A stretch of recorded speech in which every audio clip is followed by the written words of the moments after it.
करें। Okay okay okay okay, देखते हैं। तो मैंने कहा बालाजी बाजीराव जब गद्दी पर आए तो बहुत सारे लोगों का इन्होंने विश्वास खो दिया। जाटों का विश्वास खो दिया, आपका राजपूतों का विश्वास खो दिया, है ना। और साथ में क्या हुआ कि इन्हीं के समय पर जो मुसलमान थे वो मुसलमान दो दलों में बट गए। एक तो भारतीय मुसलमान और एक विदेशी मुसलमान। विदेशी मुसलमान जो थे उन्होंने हेल्प मांगी अहमद शाह अब्दाली से कि तुम आकर के यहाँ इन मराठों के खिलाफ लड़ाई लड़ो। और इन्होंने क्या मैसेज दिया कि ये लड़ाई जो है ये है हिंदू और मुसलमान की लड़ाई।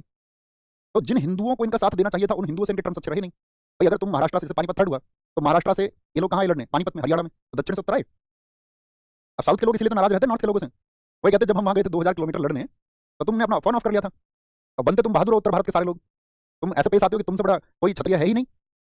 अब कहा थे तुम जब हमने फोन किया था, हेलो लड़ाई में चल रहे हैं, उसने फोन ही नहीं उठाया दोबारा, समझ रहे। तो क्योंकि उन्होंने वहां पर वो विश्वास खो दिया था। अब देखेंगे थर्ड पेशवा। तो थर्ड पेशवा के टाइम पे क्या हुआ, दो एक छोटी सी चीज याद रख लेना कि आपको याद रहेगी। इसने क्या किया, इसने राजपूतों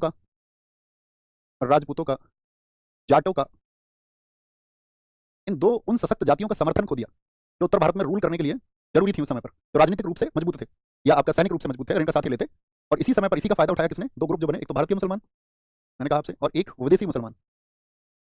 जितने भी विदेशी मुसलमान थे उन सबने किसको इन्वाइट किया, विदेशी मुसलमानों ने किसको इन्वाइट किया, इन्होंने इन्वाइट किया साथी आपका अहमद शाह अब्दाली। किस देश का था अहमद शाह अब्दाली, अहमद शाह अब्दाली।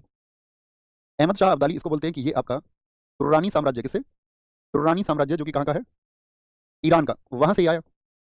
अब क्योंकि इसको मराठों के विरुद्ध युद्ध के लिए बुलाया गया था तो उस समय मराठों के जो कमांडर हुआ करते थे नॉर्थ में वो हुआ करते थे दत्ताजी। अहमद शाह अब्दाली ऐसा नहीं था पहली बार आया था, अहमद शाह अब्दाली से पूर्व में कई बार आया था भारत में। जैसे 1752 में आया था वो, मुल्तान पंजाब उसने टेक ओवर कर लिए थे, लेकिन फिर मराठे गए थे 1754 में, तो उन्होंने वहां जाकर के उसके सब सूबेदारों को हराया था। तो ये आता रहता था बीच बीच में। ये आया 1760 में, यही दिल्ली, दिल्ली तो गाजियाबाद सुना होगा आप सबने, गाजियाबाद के पास में पड़ता लोनी, लोनी के पास में युद्ध हुआ दत्ताजी से, दत्ताजी को उसने मार दिया। अब इससे मराठों के बीच में मैसेज गया कि भाई तुम्हारे कमांडर की जो विजन था तुम्हारा उत्तर को जीतने की, उसको बर्बरता से मारा गया है। तो इधर से सेनाएं तैयार की गई कि इस अहमद शाह अब्दाली के खिलाफ हम लड़ेंगे। तो जब पेशवा बालाजी बाजीराव थे तभी नींव डली आपका पानीपत के तृतीय युद्ध की, पानीपत का थर्ड वॉर इसी के टाइम पर, लिखना थर्ड पेशवा के टाइम पर हुआ पानीपत का तीसरा युद्ध। पहले दोनों युद्धों के वर्ष लिखिए, पहले तो ये मकर संक्रांति का दिन हुआ था 14 जनवरी 1861 में, the third war of Panipat. जो ईरान का नेपोलियन था ना, ईरान का नेपोलियन कौन बताया था मैंने आपको, नादिर शाह, जो 1739 में भारत आया था। तो जब वो वापस चला गया तो उसकी डेथ हो गई थी 1748 में, नादिर शाह की। नादिर शाह के बाद में जो शासन संभाला था वो अहमद शाह अब्दाली ने संभाला था, पहले तो उसके सेना के अधीन था। तो ये शक्तिशाली व्यक्ति था वहां का, ऐसा नहीं कमजोर। अहमद शाह अब्दाली, अहमद शाह अब्दाली, इसने, इसको पता चल गया मराठी मुझसे लड़ने आ रहे हैं साउथ में, तो इसने एक उनके कमांडर मल्हार राव होलकर, इनकी तरफ से नहीं लड़ा लेकिन इनके लिए एक शब्द लिख लो, धोखेबाज, मल्हार राव होलकर, कि इन्होंने क्या किया, अहमद शाह अब्दाली के साथ मिल गए और एक सेना का एक भाग जो है वो लड़ाई नहीं। अवध का नवाब था उस टाइम पे सुजाउद्दौला, सुजाउद्दौला ये बेचारा सबका साथ देगा, अवध का नवाब, बक्सर के युद्ध में भी लड़ेगा, बेचारा वहां भी पिटेगा, ठीक है। और साथ में था आपका कौन बोलोगे, नजीब खां, जो इसका बहुत अच्छा कमांडर था उस समय पर, नजीब खां रोहेला, यानी कि रोहेलखंड से था, रोहेलखंड क्षेत्र से, रोहेलखंड। किससे लड़ रहे हैं खिलाफ में, वर्सेज, इधर कौन है, इधर है मराठा सेना, मराठा सेना जिसके सेनापति हैं आपके सदाशिव राव, सदाशिव राव ये कमांडर थे, सेनापति थे। उम्र 30 वर्ष, सैनिक अनुभव ना के बराबर। दूसरे विश्वास राव, मैंने कहा किसके बेटे विश्वास राव, बालाजी बाजीराव के विश्वास राव, उम्र 20 वर्ष, सैनिक अनुभव ना के बराबर। तोपखाना, एक ही अनुभवी व्यक्ति है इनके पास इस युद्ध में, तोपखाने में कौन है, तोपखाना चलाते हैं इस समय पर आपका गार्दी, इब्राहिम गार्दी लिख लीजिए पूरा नाम, इब्राहिम गार्दी। युद्ध करेंगे जी, युद्ध किसके खिलाफ, अहमद शाह अब्दाली, दुर्रानी साम्राज्य के अहमद शाह अब्दाली के खिलाफ। विश्वास इस समय पर खो चुके थे, जिन लोगों के समर्थन की जरूरत है। अब इनकी सेनाएं चली साउथ से, दक्षिण से। जो योग्य सेना है यहाँ महाराष्ट्र से पानीपत के लिए, योग्य सेना चली आपका 45,000, 45,000 की सेना। और कहते हैं जब तक ये आपका हरियाणा की सीमा पर पहुंचे तब तक ये 5 लाख हो चुके थे। इनके साथ लोग होली अपने आपस में, हाँ जी कहाँ जा रहे हो, बोले नॉर्थ इंडिया जा रहे हो, बोले नॉर्थ इंडिया के मंदिर देखेंगे यार। इनके साथ में कहते हैं बहुत सारे नौकर, बहुत सारी स्त्रियां, बहुत सारे किसान जिन्होंने कभी लाठी भी नहीं चलाई, ऐसे बहुत सारे लोग इनके साथ हो चले। वो संख्या होगी 5 लाख। अब 5 लाख की सेना को तो बहुत सारा भोजन भी चाहिए खाने के लिए। अहमद शाह अब्दाली के पास ट्रेंड 60,000 सैनिक है, तोपची है उसके पास में, गोला चलाने बंदूक चलाने वाले लोग हैं, अच्छे घुड़सवार है उसके पास में, अच्छा ऊँट सवार है। ये इसको लाइफ में ले रहे हैं, ये कह रहे हैं हम तो कोई दिक्कत ही नहीं है, युद्ध को जीत जाएंगे। देखो इनके बेटे हैं, ऐसा नहीं होता घर में तुमने देखा हो कि कोई ये सोचता है कि यार एक काम करते हैं बच्चे को गाड़ी चलानी सिखा देते हैं। जैसे जिनके घर में ट्रैक्टर होता है छोटे बच्चे को सिखा देते हैं ना कि कल काम आएगा, ट्रैक्टर चलाना सीख जाएगा। तो इनको भी ये लग रहा है कि ये कल को तो इनको ही संभालना है, इस भाई सीख जाएंगे युद्ध लड़ना। अब इतनी बड़ी सेना लेके गए, कहते हैं कि इस टाइम पे अगर रास्ते में इनको मिले सूरजमल जी का प्रभाव था मथुरा क्षेत्र में, तुम उत्तर में जा रहे हो तो उनकी मदद लोगे ना। तो कहते हैं इस समय इनको सदाशिव राव इतना घमंड हो चला था अपनी सेना के ऊपर, इन्होंने कहा था कि अगर तुम भी जाके उनकी सेना में मिल जाओगे तो भी हमें कोई दिक्कत नहीं है। उन्होंने कहा ठीक है लड़ लो फिर। वही सूरजमल इतने उदार हुए कि जब युद्ध हुआ पानीपत का तृतीय युद्ध 14 जनवरी सुबह 9 बजे से शुरू हुआ, और कहा जाता है कि अगर फर्स्ट वर्ल्ड वॉर और सेकंड वर्ल्ड वॉर को छोड़ दिया जाए, क्योंकि फर्स्ट वर्ल्ड वॉर में लोग मरे 1 करोड़, सेकंड वर्ल्ड वॉर में लोग मरे 5 करोड़, सिंगल डे में कहीं पर यदि सबसे ज्यादा लोग मरे हैं किसी युद्ध में वॉर की बात कर रहा हूं मैं, तो वो पूरी दुनिया में पानीपत का तीसरा युद्ध है। कहते हैं मराठों में ऐसा कोई घर नहीं था जिसने किसी न किसी व्यक्ति को ना खोया हो। सिर्फ मतलब बिना प्लानिंग की वजह से, क्योंकि इस समय रघुनाथ राघोवा मैंने कहा इनके भाई बेहतरीन कमांडर थे, बेहतरीन, लेकिन उनको नहीं भेजा बालाजी बाजीराव ने। वो अपने बच्चों को आगे देखना चाह रहे थे कि उनके नाम पर एक विजय लिखेगी उत्तर की, हमारी टक्कर में कोई है ही नहीं। इस तरह की गलतफहमी नहीं हो जाती किसी किसी को, वो गलतफहमी हो गई। तो क्या बोलेंगे, सदाशिव राव थोड़े समय के बाद में ही अपनी सवारी पर नहीं दिखे, मराठा सेना में एक भगदड़ मच गई, और मराठा सेना में जो भगदड़ मची दोनों लोग उसमें मारे गए, विश्वास राव भी, आपका सदाशिव राव भी, और वो घायल सेना जब लौट रही थी तो सूरजमल जी ने उनका इलाज और उपचार कराया सबका। इतनी उदारता उनकी वहां पर देखी। बात क्लियर है ये सारी। पानीपत का तीसरा युद्ध कौन, ये पक्ष क्या हुआ, ये पक्ष हो गया आपका विजयी। कौन थे इस समय पर आपका तीसरे पेशवा बालाजी बाजीराव हैं, बालाजी बाजीराव, बात याद रखेंगे। ओके, अब बीच में क्या हुआ यहाँ पर, क्या हो गया यहाँ पर, जैसे ही ये खबर मिली बालाजी बाजीराव को, तुरंत ही उनको क्या आ गया, आपका हार्ट अटैक आ गया अपने दोनों बच्चों की। या ये कहीं बच्चे लगते थे, बफ बहुत हो रहा है यार, आ जाओ रखेंगे इस बात को, कोई दिक्कत कोई परेशानी किसी को, कोई दिक्कत? रघुनाथ राव ने इनका वध करा दिया था, रघुनाथ राव, क्योंकि रघुनाथ राव ने जब इनका वध करा दिया उनको लगता था कि मैं तो कभी छत्रपति बन ही नहीं पाऊंगा। तो रघुनाथ राव ने जब इनका वध करा दिया, समझिए ध्यान से, तो इन्होंने जो वध कराया वो ईस्ट इंडिया कंपनी की हेल्प से, क्योंकि ईस्ट इंडिया कंपनी के पास चले गए थे, वैसे सूरत की संधि कर ली थी। जब मैं ईस्ट इंडिया कंपनी पढ़ाऊंगा तब पढ़ाऊंगा आपको कि आपका फिर आपका 1782 में संधि हुई आपका, तो सूरत की संधि 1775 और 1782 संधि, कलबाई संधि, उन सब के बारे में तब पढ़ेंगे। अभी सिर्फ इतना समझिए, नारायण राव की हत्या करवाई किसने, रघुनाथ राव ने, उनका वध करा दिया। और रघुनाथ राव के जो विरोधी थे उनको भी याद रखना है, इनके अपोनेंट भी थे इनके कार्यों के, वो थे नाना फडणवीस। नाना फडणवीस मराठा साम्राज्य में एक विशेष नाम है, कहते हैं कि मराठाओं को जो एकजुट रखने का काम किया था वो नाना फडणवीस ने किया था। क्योंकि आप इतिहास में पढ़ेंगे तो ये जानेंगे कि नाना फडणवीस की डेथ हुई है आपका सन 1800 में।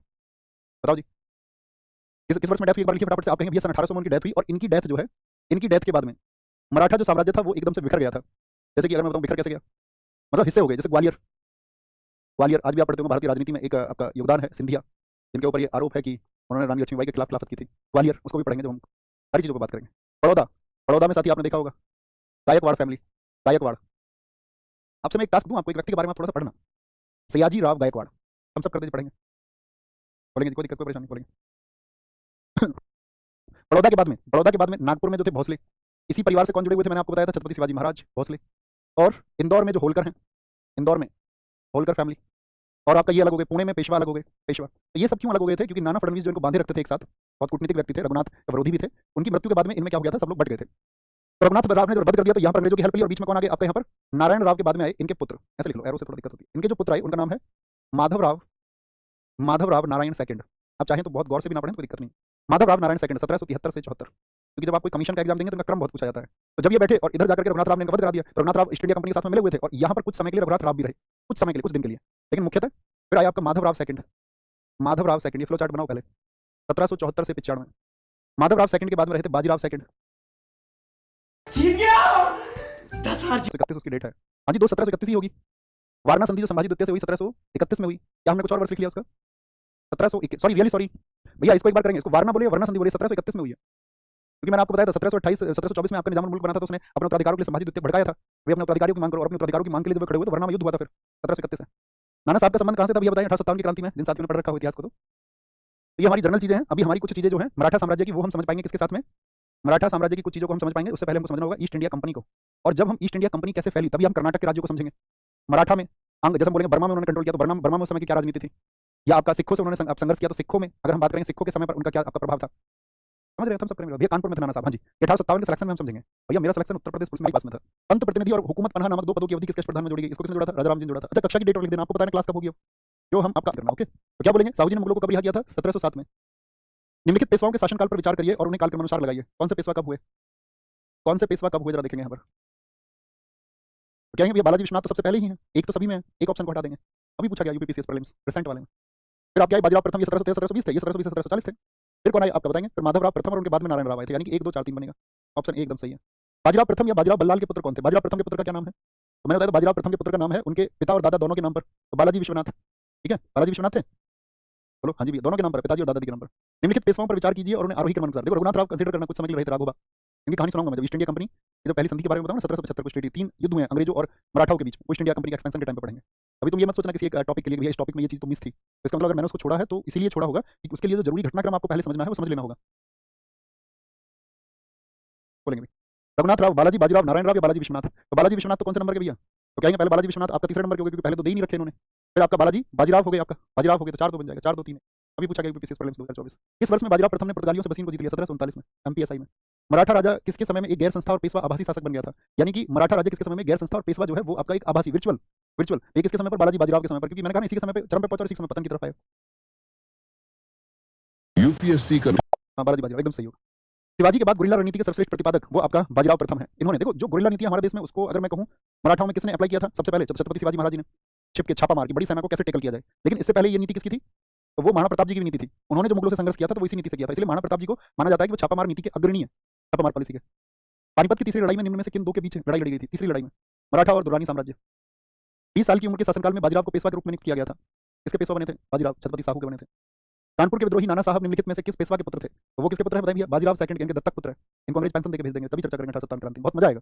आधुनिक इतिहास में आपको आधुनिक भारत को समझने में मदद मिलेगी। कांग्रेस क्या है, कांग्रेस की विचारधारा क्या है, आप समझ पाओगे। इसी पर हम समझेंगे धर्म के नाम का जो संघर्ष हुआ वो इसी समय हुआ। जो हमारी कुप्रथाएं खत्म हुई वो इसी समय पर हुई। कैसे हिंदू मुस्लिम के बीच में खाई बनाई गई, क्या सच में वो खाई मौजूद है या नहीं है। जातियों के ऊपर कौन कौन से समाज सुधारकों ने काम किया, क्यों एक जातियों के बीच का जो दूरी है वो दूर होना चाहिए। सशक्त भारत कैसे बन सकता है, एक मजबूत भारत कैसे बन सकता है, एक नैतिक भारत कैसे बन सकता है। अगर आप जुड़कर के विचार करते रहे तो इन कक्षाओं में आप समझ जाएंगे। तो 28 अप्रैल को मिलते हैं। ये होमवर्क है आपका, एक पार्ट हम कर चुके हैं।